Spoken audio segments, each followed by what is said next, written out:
Rustomjee group को मुंबई में मिले 3 redevelopment projects, gross development value 7,727 crore रुपए। जीटीबी नगर लोखंडवाला क्लस्टर और स्वार गंगा सीएचसीएल का डेवलपमेंट करेगी कंपनी। प्रॉपर्टी ट्रांसफर को आसान बनाने के लिए चंडीगढ़ में ऑटो म्यूटेशन सिस्टम लागू। संपदा कार्यालय के बार बार चक्कर काटने का झंझट खत्म। फ्री होल्ड और लीज होल्ड समेत सभी प्रकार की अचल संपत्तियों पर होगा लागू।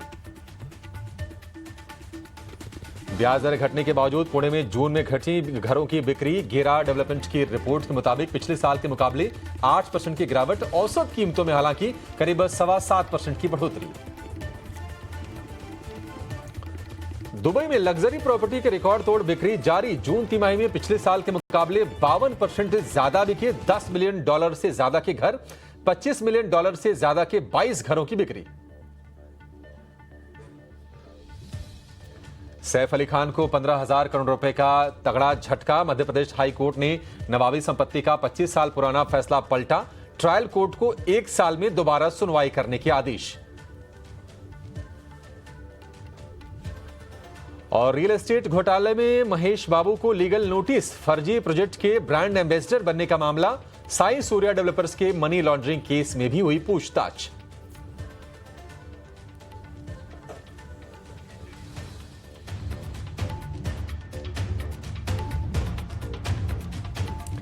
नमस्कार, ET9 स्वदेश की खास पेशकश स्मार्ट शहर में आपका स्वागत है। आपके साथ मैं हूं अभिषेक सत्यव्रतम।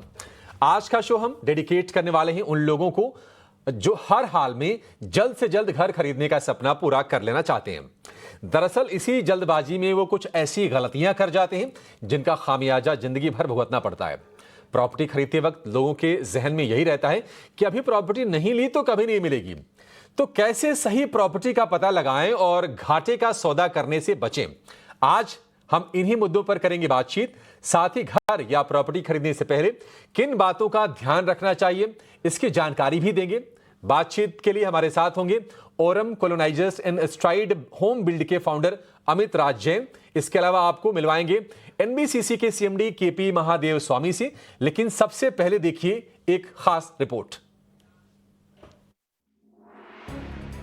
चाहे अमीर हो या मिडिल क्लास, शहर में रहता हो या गांव में रहने वाला हो, सबका बस एक ही सपना होता है कि किसी भी तरह बस एक घर खरीद ले। इसी जल्दबाजी में हम आंख मूंद कर किसी भी तरह की प्रॉपर्टी में पैसे डाल देते हैं जो गले की फांस बन जाता है। लोगों को लगता है कि अभी प्रॉपर्टी नहीं ली तो कभी नहीं मिलेगी। इसी वजह से वो अपनी गाढ़ी कमाई बिना सोचे समझे गंवा देते हैं। लेकिन कुछ बातों का ख्याल रखकर हम और आप अपनी मेहनत की कमाई फंसने से बचा सकते हैं। सबसे पहले प्रॉपर्टी की कीमत पता करें।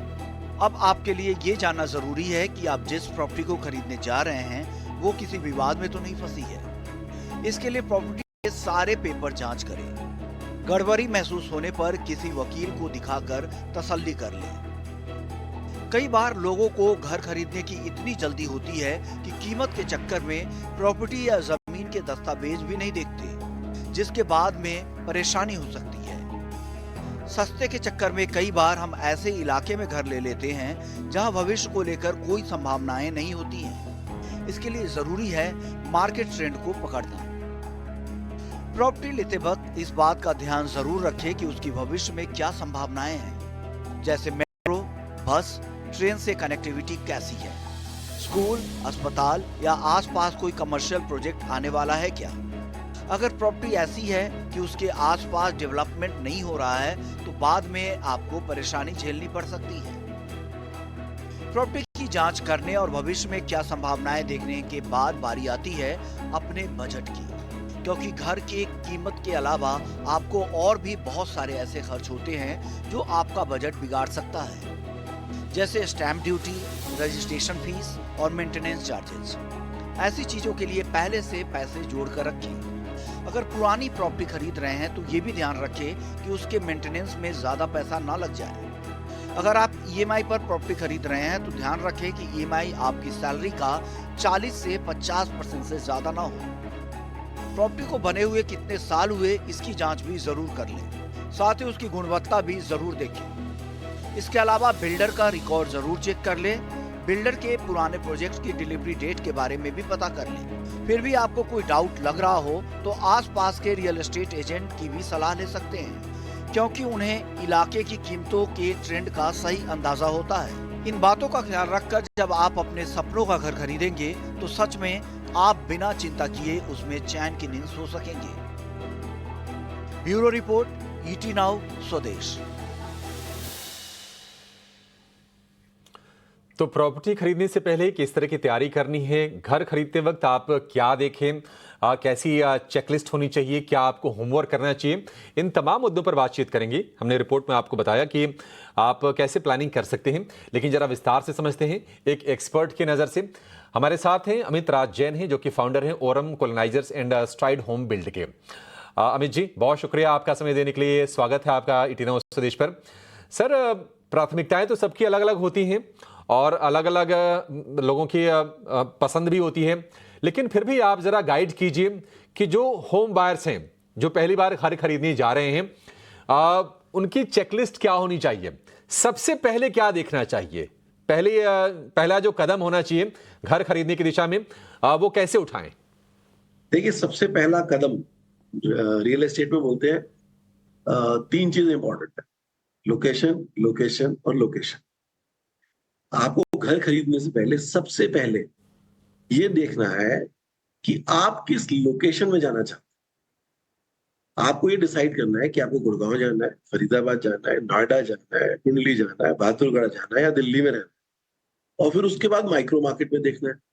माइक्रो मार्केट गुड़गांव में अगर आप आ गए तो आपको गोल्फ कोर्स रोड रहना है या आपको गोल्फ कोर्स एक्सटेंशन रोड रहना है, आपको सोना रोड रहना है, कहाँ रहना है।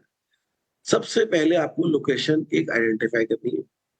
अगर आप लोकेशन आइडेंटिफाई नहीं करते तो आपको सबसे बड़ी समस्या ये आएगी कि आप घर ढूंढते रहेंगे अलग अलग लोकेशंस में जाके, और कुछ समय बाद इसे कहते हैं फटीग, कहते हैं हमारी भाषा में, कि एक फटीग आ जाएगी आपके अंदर कि यार तो आपको घर ही नहीं मिल रहा।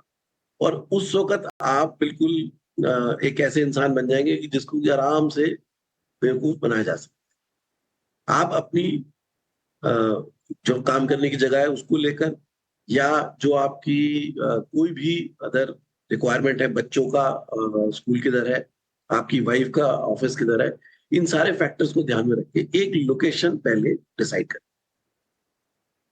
लोकेशन सबसे फर्स्ट, कि आप पहले अपनी लोकेशन तय कर लीजिए कि आपको रहना कहां पे है या फिर आपको कहां पर प्रॉपर्टी खरीदनी है।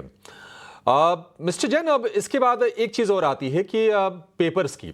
बहुत सारे ऐसे लोग होते हैं जिनको पेपर की समझ होती है, लेकिन एक बड़ी जनता वो है जिनको पेपर्स की समझ नहीं होती है। तो ये हम चेक कैसे करें कि प्रॉपर्टी को लेकर कोई विवाद तो नहीं है, प्रॉपर्टी के जो पेपर्स हैं वो क्लियर हैं, उसमें कोई दिक्कत की नहीं है। अगर मान लीजिए ये चेक करना हो तो क्या किसी एक्सपर्ट की मदद लें या फिर इस तरह के काम किसी और के जरिए भी हम करवा सकते हैं? देखिए आनंद, आपने बहुत अच्छा सवाल पूछा है, और ये शायद डिसीजन लेने की सारी कड़ियों में सबसे सस्ता है, लेकिन सबसे इंपॉर्टेंट है।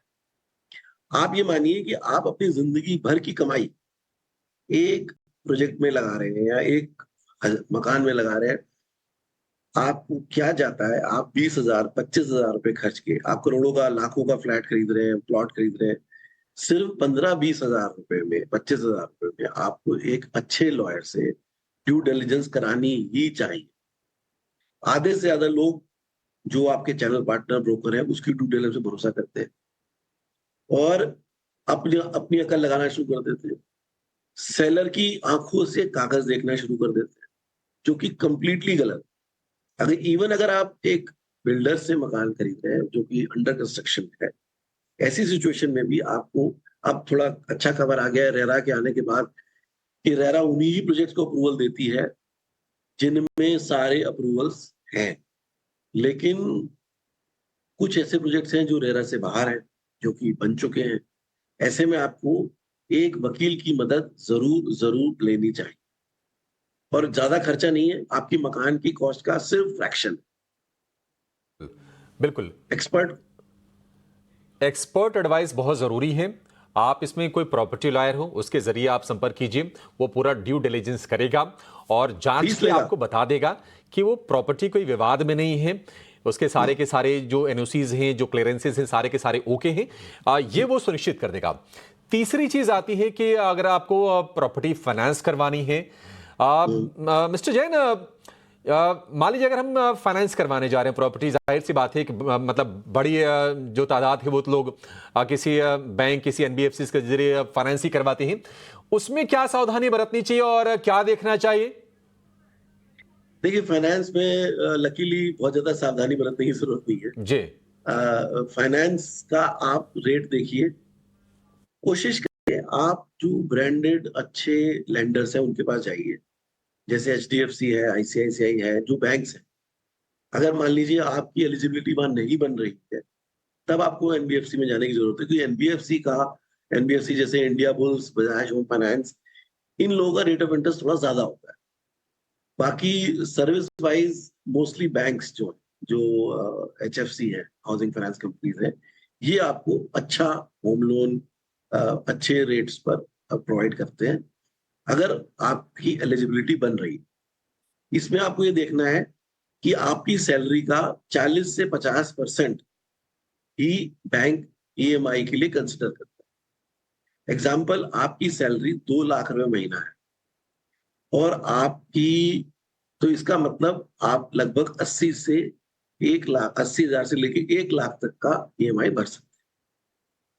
अब ऐसी सिचुएशन में आप बहुत जरूरी है कि आप ये देखें कि 80 से 1 लाख की ईएमआई में आपको कितना लोन मिल सकता है। अगर ईएमआई जो लगभग 1,000 रुपए पर प्रति लाख है या 800 रुपए प्रति लाख है, तो ऐसी सिचुएशन में 80,000 में आप लगभग 1 करोड़ रुपए का लोन ले सकते, या 1 लाख की ईएमआई में लगभग 1 करोड़ 20 लाख रुपए का लोन ले सकते। फिर आप चेक करें कि आपके पास कितने पैसे पड़े हैं।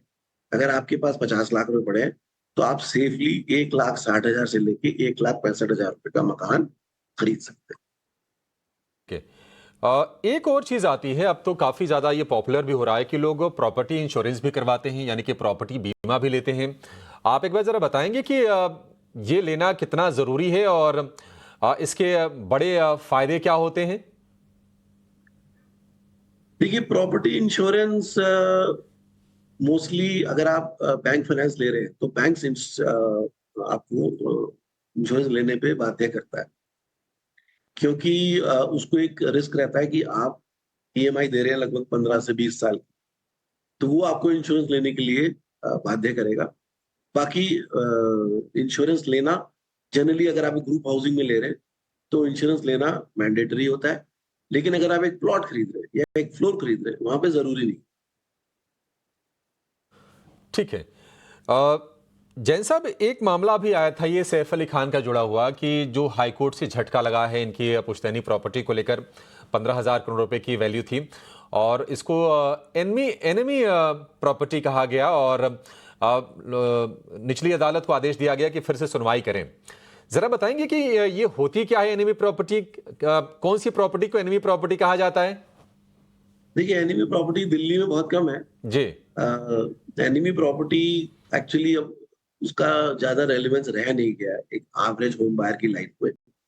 एनिमी प्रॉपर्टी उन प्रॉपर्टी उसको कहते थे जो प्रॉपर्टी लोग बंटवारे के दौरान पाकिस्तान चले गए थे और वो ओनरशिप उन्हीं के पास रह गई थी या उनके रिलेटिव्स में ट्रांसफर हो रही है, तो उसको एनिमी प्रॉपर्टी कहा जाता है। बट आप ये मानिए कि अगर पूरी 1 लाख प्रॉपर्टियां सेल पर है, तो शायद 1 या 2 प्रॉपर्टी एनिमी प्रॉपर्टी कैटेगरी में है। जैसे मैंने आपको बताया, टाइटल ड्यू डिलिजेंस में ये चीज भी निकल कर आएगी, क्या ये प्रॉपर्टी एनिमी प्रॉपर्टी है या हो सकती है या डिक्लेयर की जा सकती है। ठीक है मिस्टर राज जैन, बहुत शुक्रिया आपका आज समय देने के लिए, और बहुत ही ज़रूरी मुद्दे तमाम जो घर खरीदार हैं, जो first time in fact home buyer हैं, उनके लिए काफ़ी मदद मिली होगी, आई होप। बहुत शुक्रिया आपका समय देने के लिए, फिर से आपसे मुलाकात होगी किसी और शो में। लेकिन एक